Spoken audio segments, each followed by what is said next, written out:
Eu quero começar a falar sobre os mistérios do Shemitah, ou o mistério do Shemitah, fazendo vocês irem comigo por uma viagem para Jerusalém. Para Jerusalém por volta do ano 961 a.C. Era um dia especial. Milhares e milhares de pessoas vieram de todos os estados, do norte, do sul, do leste e oeste, na cidade de Jerusalém. Todo mundo estava vestido com a melhor roupa. Pairava no ar uma alegria, um orgulho, uma satisfação. E de repente, um homem vestido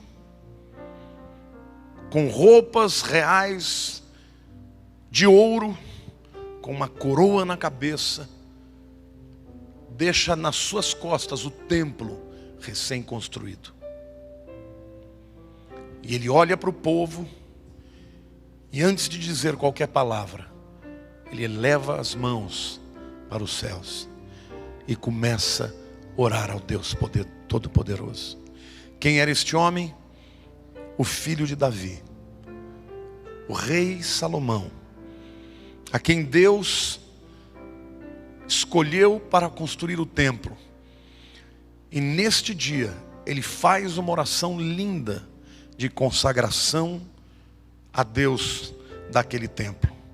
Ó Senhor Deus de Israel, não há Deus como tu, nos céus e na terra, como tu que guardas a aliança e a misericórdia a teus servos, que de todo o coração andam diante de ti, que cumpriste para com teu servo Davi, meu pai, o que lhe prometeste. Davi desejou construir um templo a Deus. Deus disse: você não vai construir. Quem vai construir é o teu filho Salomão. E aí então Salomão está ofertando a Deus a sua adoração, por ele ser um Deus tão tremendo, tão misericordioso, tão poderoso para cumprir as suas promessas.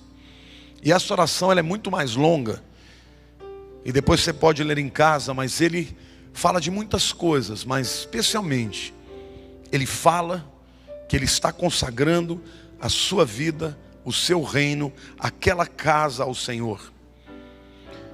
Isso está dentro de um cortejo de festa, porque naquele dia, as milhares, centenas de milhares de pessoas estavam em Jerusalém, porque veio uma procissão cheia de sacerdotes, tocando harpas, alaúdes, tamboris, todo tipo de instrumento, porque a Arca da Aliança estava chegando na sua morada final, que era o Santos dos Santos, no templo de Salomão. Sacerdotes vestidos de vestes santas, um coral extraordinário de levitas, 120 sacerdotes tocando trombetas em uníssono, recebendo a Arca da Aliança, a presença de Deus. Nesse contexto, Salomão ora ao Senhor. Enquanto ele orava, o fogo do céu desceu e consumiu o holocausto. E a nuvem da glória de Deus, uma nuvem espessa chamada Shekinah, encheu o templo. De tal maneira que os sacerdotes que estavam lá tiveram que sair, porque eles não enxergavam um ao outro. De tão tremenda era a glória de Deus. Deus estava dizendo para Salomão: eu aceitei a tua consagração. Naquela mesma noite, Salomão está dormindo, Deus o visita. E ele aparece a Salomão e diz assim: ouvi a tua oração, e escolhi para mim este lugar para a casa do sacrifício. Se eu cerrar os céus de modo que não haja chuva, ou se ordenar aos gafanhotos que consumam a terra, ou se enviar a peste entre o meu povo, se o meu povo, que se chama pelo meu nome, se humilhar e orar e me buscar, e se converter dos seus maus caminhos, então eu ouvirei dos céus, perdoarei os seus pecados e sararei a sua terra. Estarão abertos os meus olhos e atentos os meus ouvidos à oração que se fizer nesse lugar. Queridos, que palavra tremenda. Deus diz para Salomão: Salomão, você consagrou esse lugar para mim. Você fez o melhor para mim. Eu te digo que eu aceito a tua oferta. E eu quero te dizer que, ainda que eu venha derramar muitas vezes peste, seca, se o povo pecar e não houver chuva, se o povo pecar e os gafanhotos vierem, nesse lugar, quando se orar, eu vou ouvir, e eu vou perdoar os pecados, e eu vou sarar essa terra. A primeira verdade que você precisa entender é que quando você consagra a Deus um solo, uma casa, a sua vida, um negócio, no momento que você dá para Deus aquele lugar, fala: Deus, esse lugar é teu, Deus toma posse. E Deus fala assim: a oração que se fizer nesse lugar, eu vou ouvir, amém ou não? Há um mistério por isso, atrás disso. E durante anos, o templo de Salomão era uma das 7 maravilhas do mundo. Glorioso. As pessoas vinham de longe. Quando iam chegando em Jerusalém, viam as colunas de fogo dos animais sacrificados, sentiam o cheiro e se alegravam porque estavam seguros. No ano 722, os primeiros terroristas da história, os assírios, que viviam na região da Babilônia, a região dos mesmos terroristas de hoje, vieram contra Judá e contra Jerusalém. As tribos do norte já tinham sido destruídas e levadas.